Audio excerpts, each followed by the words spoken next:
المتقين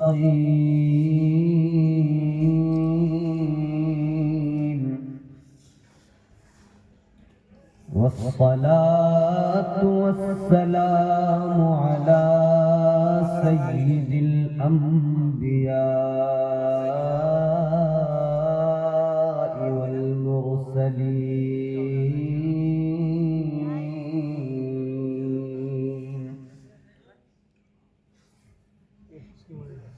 وعلى آله وأصحابه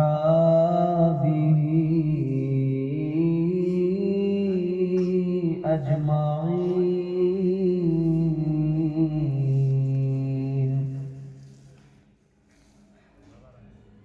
أما بعد فأعوذ بالله من الشيطان الرجيم.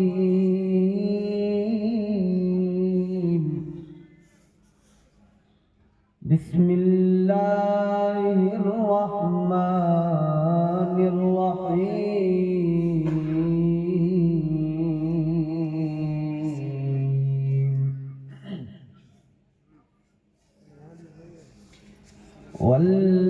والذين آمنوا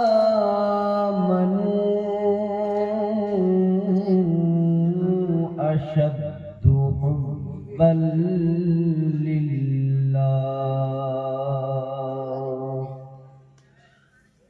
صدق الله العظيم.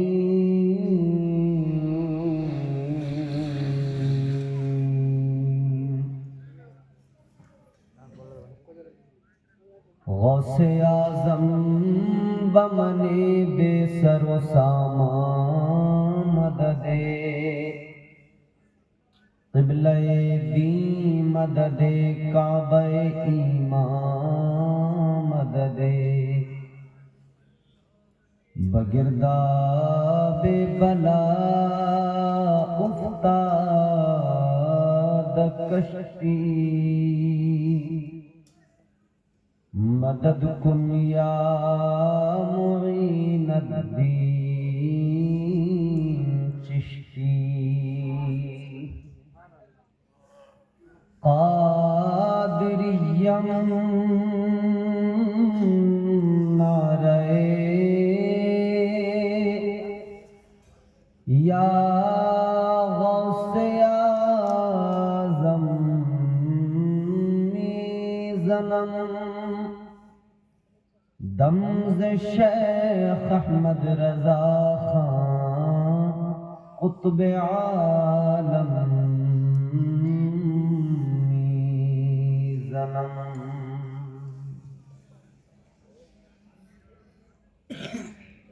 منہ دیکھ لیا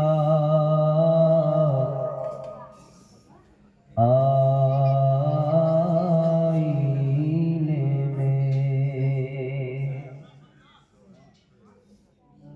اور داغ نہ دیکھے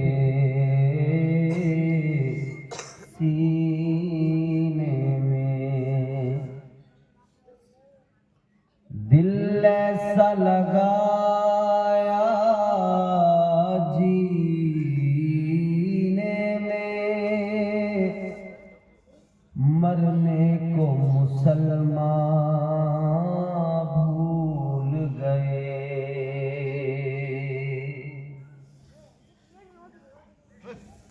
دولت کے لیے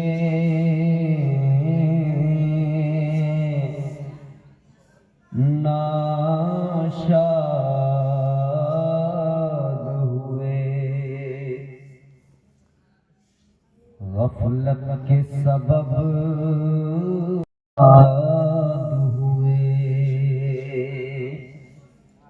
لوگوں کو جگانا یاد رہا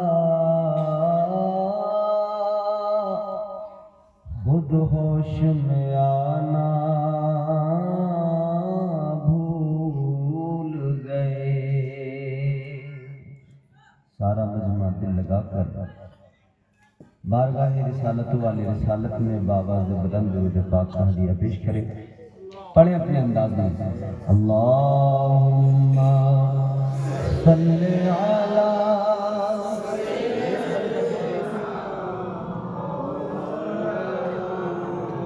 محمد وعلی آل سیدنا مولانا محمد صلی اللہ تعالی علیہ وآلہ وسلم. آج کی یہ مبارک محفل، یہ خوبصورت اجلاس مسجد کی تعمیر کے سلسلے میں سجایا گیا. میں مبارکباد پیش کرتا ہوں بانیان جلسہ کو. مسجد اور جلسے کے تمام اراکین و معاونین منتظمین کو اللہ تعالیٰ سب کو خوب خوب برکتیں عطا فرمائے.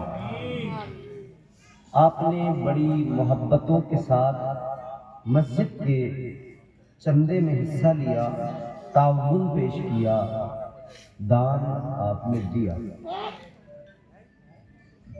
اللہ تعالیٰ آپ کے دینے کو اپنی بارگاہ میں قبول فرمائے. دینے والا جب دیتا ہے تو وقتی طور پر ہو سکتا ہے ذہن میں یہ خیال آئے کہ ہماری جیب کا پیسہ کم ہو گیا. ہو سکتا ہے دماغ میں یہ بات پیدا ہو کہ ہم نے بڑی محنت سے کمایا اور ہم نے یہی مسجد میں دے دیا. مگر میں آپ کو ایک حدیث سنا دوں تو انشاءاللہ ایمان تازہ ہو جائے. تمہارے میرے آقا امام الانبیاء تاجدار مدینہ رحمت کونین حضور احمد مصطفیٰ پیارے محمد مصطفیٰ صلی اللہ تعالی علیہ وسلم نے ارشاد فرمایا کہ جس نے تیتر، آپ نے دیکھا تیتر ایک پرندہ ہوتا ہے، دیکھا تیتر کا جو گھونسلہ ہوتا ہے، گھر جو اس کا ہوتا ہے کتنا سا چھوٹا سا ہوتا ہے نا، اتنا، مطلب جو ایک اینٹ ہوتی ہے نا اس کا بھی آدھا ٹکڑا کر دو اتنا اس کا گھر ہوتا ہے. میرے حضور فرماتے ہیں مسجد بنانے میں اگر کسی نے اتنا بھی حصہ لیا، یعنی اتنی مسجد بنائی جتنا کسی تیتر کا گھر، حضور فرماتے اللہ تعالیٰ اس کا جنت میں محل تعمیر فرما دیتا ہے. پھر قرآن اللہ کا کلام فرمایا من جاء بالحسنۃ فلہ عشر امثالھا. قرآن میں اللہ نے فرمایا، قرآن کہتا ہے تم اگر اللہ کی راہ میں ایک خرچ کرتے ہو نا، ایک خرچ کرتے ہو، اللہ تمہیں ایک کے بدلے 10 عطا فرماتا ہے. دینے والی ذات اللہ تعالیٰ. تو اللہ تعالیٰ قبول فرمائے محفل کو اور آپ کے دینے کو. اور مسجد انشاءاللہ خیر و عافیت سے تعمیر ہوگی، یقیناً تعمیر ہوگی. اللہ کا ہم پر احسان ہے کہ ہم مسلمان ہیں، ایک اللہ کو ماننے والے، ایک رب کی عبادت کرنے والے. ہم کہتے ہیں لا الہ الا اللہ، نہیں کوئی معبود اللہ کا سوا، یعنی عبادت کے لائق فقط ہمارا ایک اکیلا واحد پروردگار ہے، ہمارا رب.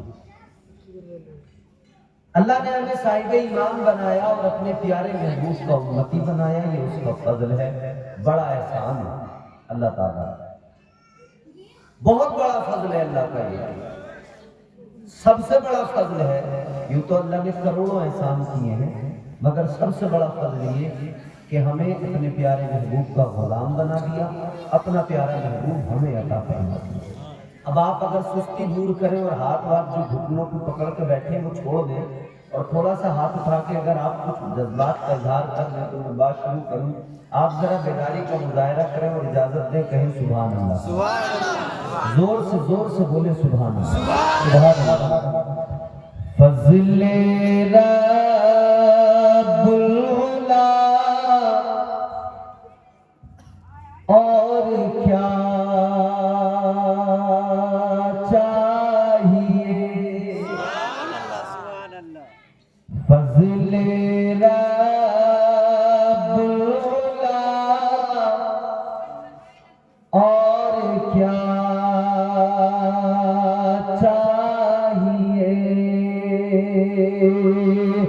فضل رب العلا اور کیا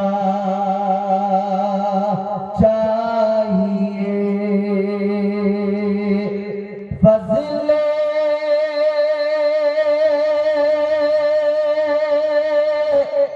رب العلا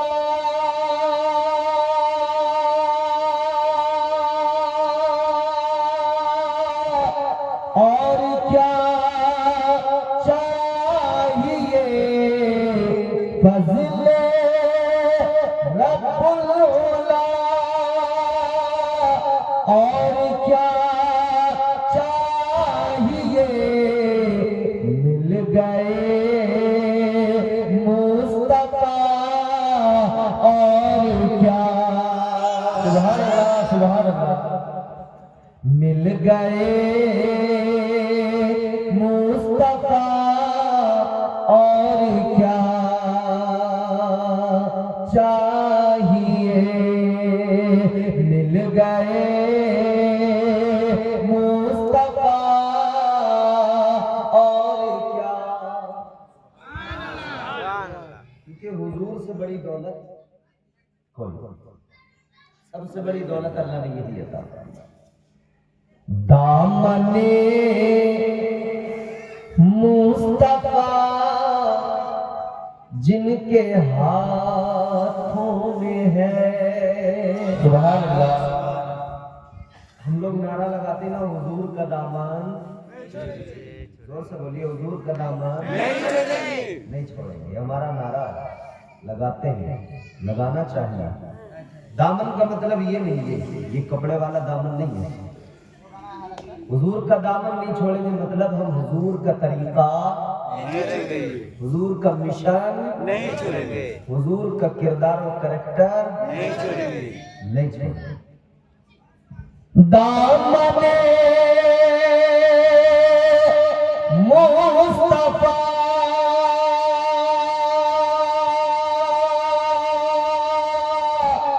جن کے ہاتھوں میں ہے، دامن مصطفیٰ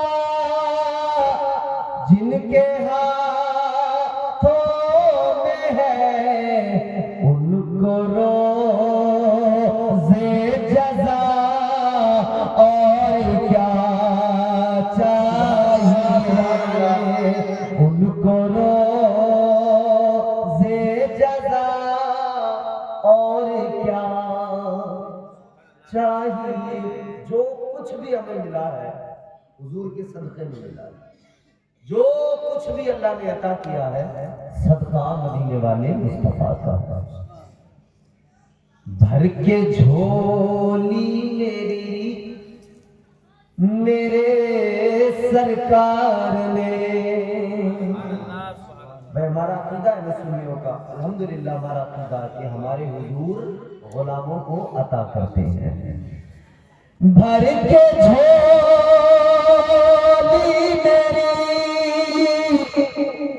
میرے سرکار نے، بھر کے جھولی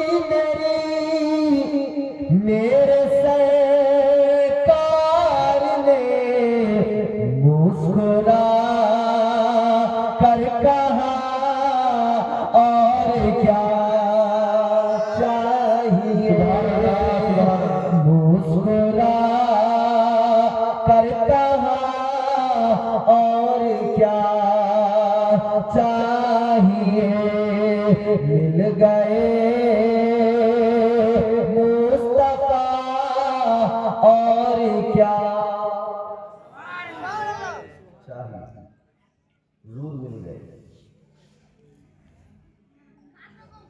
حضور مل گئے، سراپا نور مل گئے، جن کی کوئی مثال نہیں، کوئی مثل نہیں، کوئی بدل نہیں۔ ہم گنہگاروں کو اللہ نے وہ پیارا محبوب عطا فرمایا۔ قرآن مجید متعدد مقامات پر محبت کا ذکر کرتا ہے، پیار کی بات کرتا ہے۔ میں آپ کو اللہ کا کلام سناؤں گا، قرآن سناؤں گا انشاءاللہ۔ میں قرآن مجید مختلف مقامات پر محبت کی بات کرتا ہے، اور ہم کہتے ہیں یہ مذہب مہذب اسلام جو ہے نا، یہ مذہب ہی محبت کا مذہب ہے، یہ پیار کا مذہب ہے، امن کا مذہب ہے، سلامتی کا مذہب ہے۔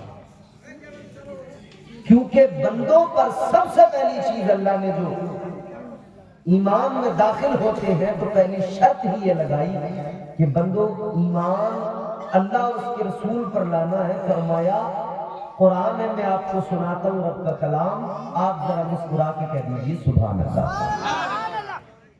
پروردگار عالم خالق کائنات رب من یزل و لا یزال نے قرآن مجید میں اعلان فرمایا لِتُؤْمِنُوا بِاللَّهِ وَرَسُولِهِ وَتُعَذِّرُوهُ وَتُوَقِّرُوهُ وَتُسَبِّحُوهُ بُكْرَةً وَأَصِيلًا۔ پروردگار عالم نے قرآن مجید میں اعلان فرمایا اللہ اور اس کے رسول پر ایمان لاؤ، ایمان لاؤ۔ ایمان کا پہلے اللہ نے ذکر کیا، لیکن دوسری چیز جو اللہ نے بیان فرمائی، ایمان کے بعد میں اللہ تعالیٰ نے جو دوسری چیز کا ذکر کیا، دوسری چیز کا تذکرہ کیا، پروردگار عالم نے فرمایا وَتُعَذِّرُوهُ وَتُوَقِّرُوهُ۔ دوسری ہی بات میں اللہ نے فرمایا تعظیم و توقیر کے تعلق سے اللہ کے محبوب کی تعظیم و توقیر کرو، یعنی ان سے محبت کرو، پیار کرو، ان کا ادب کرو، ان کی تعظیم کرو۔ مصطفیٰ جان رحمت کے پیارے دیوانوں، اسلام وہ پیارا دین ہے، مسلمان کو قرآن سکھاتا ہے ایمان لانا ہے سب سے پہلے، ایمان لانے کے بعد میں جو پہلا کام کرنا ہے وہ اس کے پیارے محبوب کی تعظیم کرنا ہے، ادب کرنا ہے، محبت کرنا ہے، پیار کرنا ہے اللہ اور اس کے رسول سے۔ اور اگلے مقام پہ اللہ تعالیٰ نے فرمایا، اور یہاں پر ایک بات اور ذہن نشین کر لیں، محبت کرنا ہے، پیار کرنا ہے، لیکن پیار محبت کا ذکر کر کے اللہ نے تیسری چیز کا ذکر کیا وَتُسَبِّحُوهُ بُكْرَةً وَأَصِيلًا۔ اللہ نے فرمایا پھر تمہیں اللہ کی تسبیح بیان کرنا ہے، اللہ کی عبادت کرنا ہے، اللہ کی پاکی بیان کرنا ہے، یعنی پہلے ایمان، پھر محبت، تعظیم و تکریم، پھر تیسرے نمبر پہ کیا ہے؟ عبادت۔ عبادت تو الحمدللہ یہاں بیٹھے ہوئے سنی مسلمان، سورج باڑی میں سورج باڑی اور طراف کے یہ سنی جنتی مسلمان الحمدللہ ایمان والے ہیں، محبت والے ہیں، تعظیم والے ہیں، دونوں کوالٹیاں ان کے اندر ہیں۔ پھر تیسری کوالٹی عبادت والے بھی ہیں، تسبیح والے بھی ہیں۔ یہی تو وجہ ہے کہ انہوں نے عبادتوں کی غرض سے مسجد تعمیر کرنے کا فیصلہ کیا۔ مسجد تو گاؤں میں موجود ہے، مگر سوچا اس کو ذرا اچھا کر کے بنائیں، مسجد کو اور زیادہ سجائیں، مسجد کو خوبصورت کر کے بنائیں۔ مسجد کو آباد کرنے والوں، مسجد کو بنانے والوں مبارکباد ہے آپ کو۔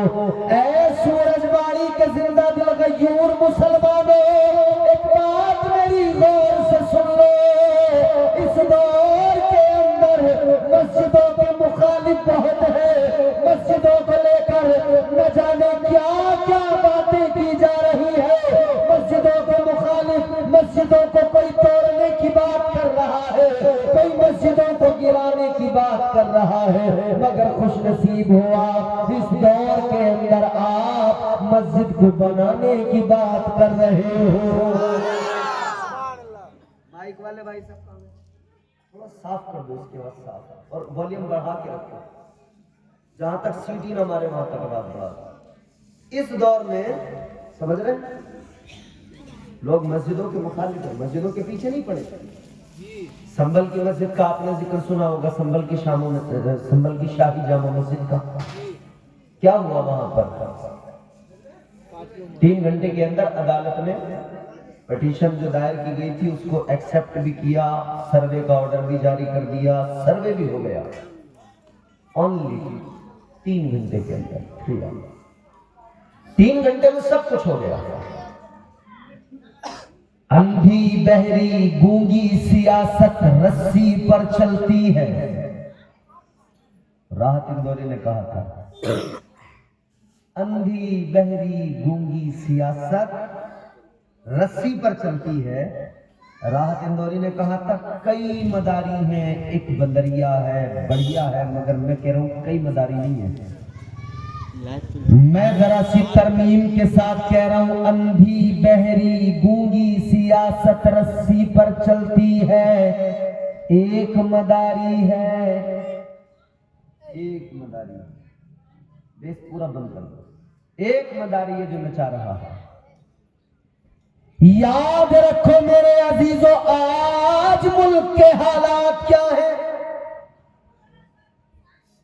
آج ہمارے یہاں مسجدوں کو گرانے کے منصوبے بنائے جا رہے ہیں۔ دلے تھوڑی اور بڑھا، بہت اچھا ہو گیا، اب آپ فرمائیں دلے بڑھا دو، بس دلے۔ آج دنیا میں لوگوں کو دیکھو، مسجدیں گرانے کے منصوبے بنائے جا رہے ہیں، مسجدوں پر مندر بنانے کی باتیں کی جا رہی ہیں، مگر سورج باڑی کے زندہ دل غیور مسلمانوں، امتیاز برکاتی آپ کو ایک پیغام دے رہا ہے۔ تاجدار مدینہ کے غلاموں سنو، غور سے سنو، اللہ تعالیٰ نے یہ کرم فرمایا ہے ہم مسلمانوں پر کہ پیارا اپنا رسول عطا فرمایا ہے، اللہ نے پیارا محبوب عطا فرمایا ہے، اور مصطفیٰ جان رحمت کے صدقے، تاجدار مدینہ کے صدقے اللہ نے یہ بھی کرم فرمایا ہے کہ آپ کے اور میرے لیے پروردگار نے ساری کائنات کی زمین کو مسجد بنا دیا ہے۔ کہیں بھی سر جھکائیے، آپ عبادت کیجئے، اللہ قبول فرمائے۔ پہلے کی امتوں کے لیے کیا تھا؟ عبادت خانہ، مخصوص جگہ، وہیں پہ عبادت کریں گے تب قبول ہوگی، ورنہ نہیں۔ لیکن جب تمہارے میرے آقا دنیا میں آئے، امام الانبیاء دنیا میں آئے، مصطفیٰ نے اپنا سر مبارک سجدے میں رکھا، تاجدار مدینہ نے اپنے سر مبارک کو سجدے میں رکھ کر اللہ کی بارگاہ میں عرض کیا، رب حبلی امتی، رب حبلی امتی۔ امت کے لیے جب میرے آقا نے دعا کی، جب مصطفیٰ نے اس امت کو یاد کیا، جب مصطفیٰ جان رحمت نے، امت کے غمخوار نے پیدا ہوتے ہی امت کو یاد کیا، جب اپنا سر زمین پہ رکھ دیا، اللہ تعالیٰ نے ساری زمین کو مسجد بنا دیا۔ لیکن سنو سنو، پھر مسجد ایک خاص جگہ جہاں ہم عبادت کرتے ہیں، ایک خاص جگہ، مسجد کا لغوی معنی کیا ہے؟ مسجد کا لغوی معنی جہاں سجدہ کیا جائے۔